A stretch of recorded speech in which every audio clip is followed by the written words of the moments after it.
With graphics like that, this guy must work out.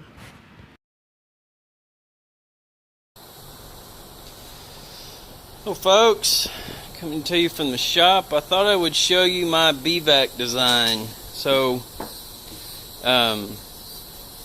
I tried this a different way. I found a one that Jeff Herkoff, I believe is his name, Mr. Ed, had posted on YouTube.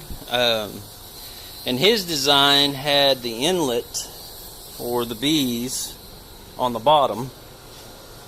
And then you had your medium or your deep.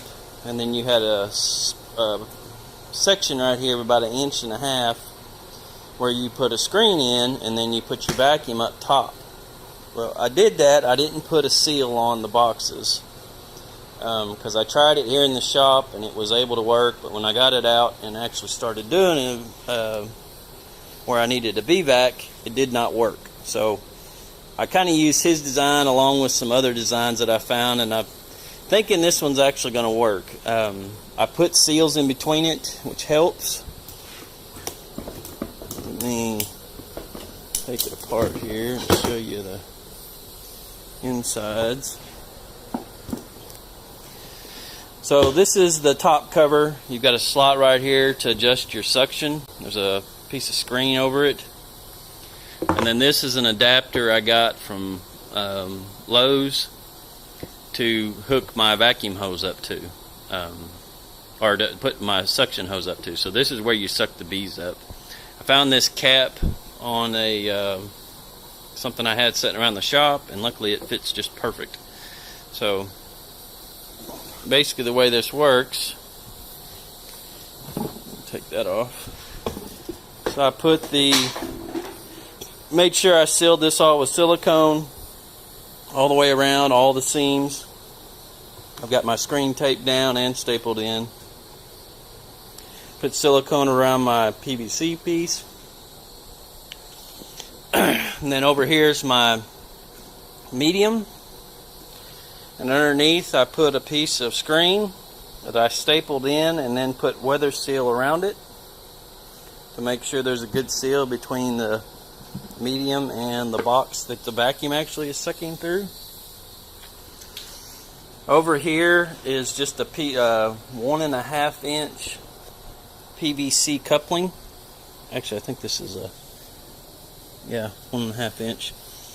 I got some little shims there that I'm going to carry with me. I've got a little shop vac, 1.5 horse, that'll fit just in here perfectly.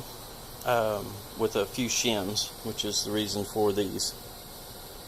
So the way it works is it sucks, and then all the hive beetles or anything that come in with the bees will either go through the screen down to the bottom, or it'll be just like the sawdust chips there, it'll sit right on top of the screen.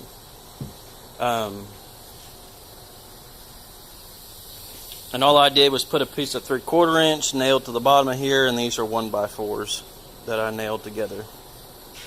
The only downfall I see of this design is there's not really a way other than taking the bottom board off or taking the weather stripping off and the screen to clean out what's underneath here, because this is where all your suction is going to come in, and then it's going to suck the bees through this hole into this box, and the bees will land on the frames, and then your dirt and everything will settle to the bottom on the screen. So I don't know that's a big deal. I haven't actually used it yet, so I will let you know when I actually use it. Hopefully it'll work better than the last one. I think the last one's problem was there wasn't a good enough seal,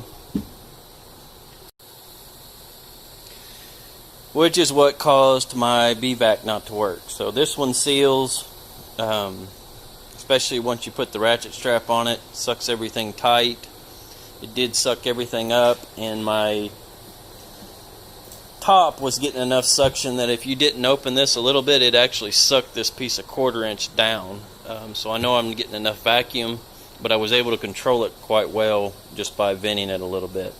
So my hope is that it'll suck the bees in here like it's designed to and not kill them, because a shop vac, especially a big 5-horse shop vac, will definitely do that.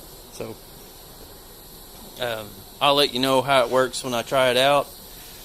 Did put some handles on it, and kind of helps ratchet it down. with the strap on there, it should be easy to lift up, especially working on a scaffolding, having to pull the V's out. So I'll let you know how it works, but that's my Bee Vac design. Appreciate it. This guy needs to be a poster child for birth control. If you like that video, hit subscribe.